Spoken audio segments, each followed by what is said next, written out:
Friends, family, and loved ones, we are gathered here to celebrate the marriage of David Gibbons and Miranda Mori. I'll try to keep this brief because we all know their aversion to the outdoors. You all have been invited here because you have played a significant role in the lives of these two individuals on their journey to become who they are today. And for those who are no longer with us, they hope that they can honor you as they take their next step forward in this life. Some of you have traveled extensively to be here today and to share the beginning of the rest of Miranda and David's lives. And for that, they are grateful. You're here to celebrate the next great step these two take, not just as individuals, but as a family. David and Miranda, take a look around at all the people that are here to witness you all take each other's hands and make your vows to one another.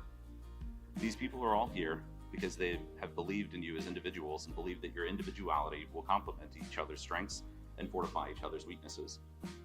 They are here because they recognize that the risks that you all have taken to become who you are has taken resilience, patience, and love that can only come from a partner who truly embraces each other's differences.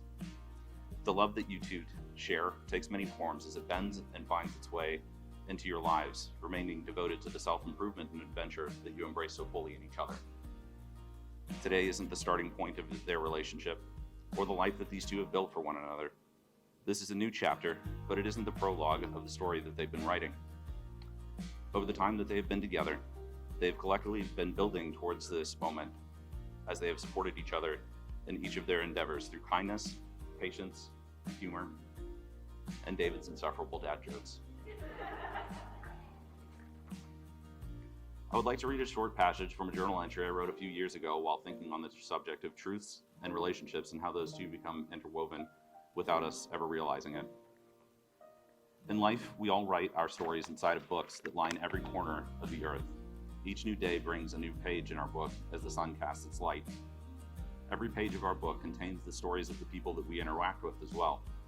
Our stories will be told in their books and written based off of their interpretations as our lives intertwine endlessly across time. The plot of our book will play out mostly as a series of trial and error, of action and consequence. Your story will develop in subtle ways that will alter the next chapters that you write. There will be triumphs and pitfalls that become the foundations of what we believe and the basis for which we decide we may want to develop our character. Some chapters will be filled with growth and marked by fulfillment of our character development as we fill in the details without our pen ever seeming to leave the paper. And some chapters of our story will be bleak and uninteresting, and we will struggle to write down their details as we trudge forward towards a plot that seems to be going nowhere.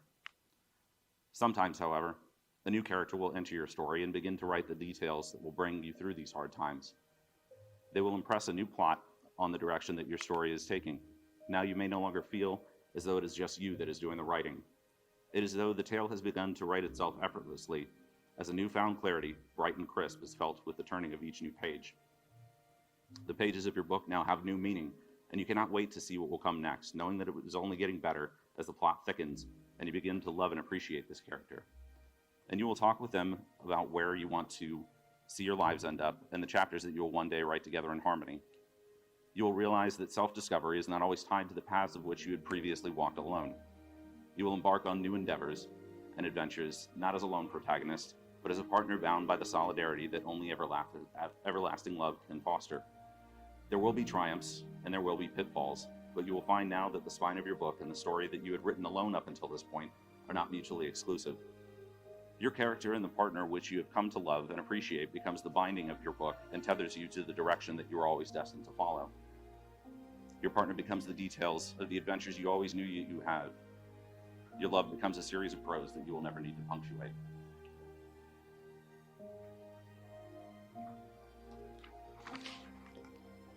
On a personal note, I've known David for about half my life. We grew up skateboarding, playing music, and getting hosed down by Mike when we'd have too much to drink. There are a few people that I know that have the backbone to stand up for what they believe in as fervently as David or commit themselves to the task at hand. Miranda, if David is even half as committed to you as he was to wearing the exact same t-shirt for almost 2 decades, I know that you're in good hands. When I met Miranda, she was exactly as David had described her: funny, intelligent, kind, and patient, and a complete nerd. When I saw these two together, I understood how they complemented each other's strengths and fortified each other's weaknesses. If you've ever spent time around these two, You know that these two individuals are part of a mutualistic relationship that, while completely independent, creates the infrastructure of a life well lived. The two people you see before you are enlivened by their independence, but tempered by the bond that they share. As is customary at every wedding that any of us have ever been to, the bride and groom will now play rock, paper, scissors to decide who says their vows first. I'll be officiating this as well. So, rock, paper, scissors, shoot. Rock, paper, scissors, shoot. Rock, paper, scissors, shoot. See, these two are perfect for each other. They're perfect for each other. Rock, paper, scissors, shoot. All right, David, you're going first.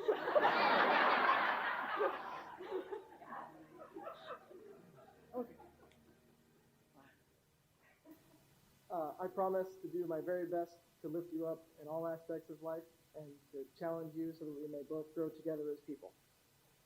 I promise to be there for you for the good times and the bad times, like when you get stuck on top of a boulder in Georgia and you need a team to come save you. I'll be there to go grab that team. We'll get it. I promise to communicate with you freely and openly and listen to at least 20% of what you have to say.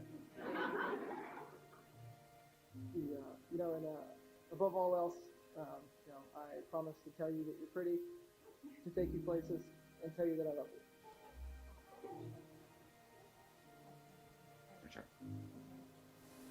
I promise to stop at a reasonable amount of animals and an excessive amount of mischief.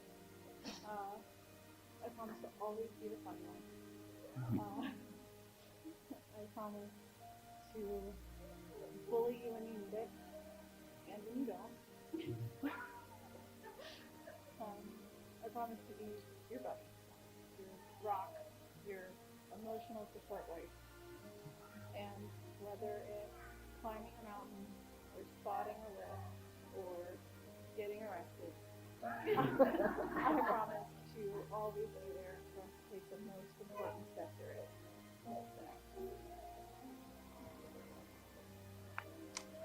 David and Miranda, please take your partner's hands. These are the hands of your partner on your wedding day as they pledge their love to you today, tomorrow, and forever. These are the hands that will wipe away tears of joy and sorrow. These are the hands that will love you, cherish you, hold you, and reset the router connection when you're on a World of Warcraft quest. These are the hands that will carry you through adversity, guide your family, and intentionally mismatch your socks when you're acting out of pocket. These hands will give you strength when you need it and work beside yours to fill the pages of your life. Miranda, do you take David to be your lawfully wedded husband? I do. David, do you take Miranda to be your lawfully wedded wife? I do. Adam, please present the rings that David and Miranda have chosen as their symbols for their love and commitment to one another. One for you. One for you. May these rings from this day forward be your most treasured adornment, and may the love that they symbolize be your most precious possession. Wear them with pride as an emblem of your friendship, your bond, and your love. Miranda, take David's ring, place it on his fingers, and repeat after me. I give you this ring I give you this ring as a symbol that I choose you as a symbol that I choose you every day and always every day and always as my husband, as my husband, my partner, my partner, and my best friend. and my best friend. David, take Miranda's ring and place it on her finger and repeat after me. I give you this ring I give you this ring as a symbol that I choose you as a symbol that I choose you every day and always every day and always as my wife, as my wife, my partner, my partner, and my best friend. and my best friend. Miranda and David, you have declared your love and commitment to each other in front of your dearest friends and family. You have both given and received rings as a symbol of the incredible future before you, to embrace each other's individuality while continuing to grow together and to persevere against all opposition. By the power of your love and by the power vested in me, I now pronounce you husband and wife. You may kiss the bride.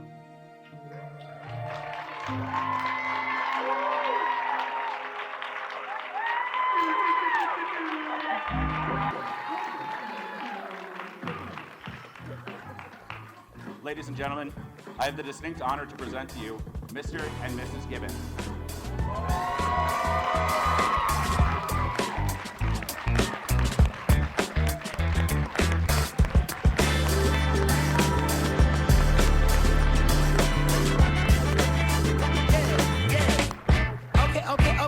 Okay, now have you ever been with a player? Take you downtown where they treat me like the mayor. Take you to the crib where you take it upstairs.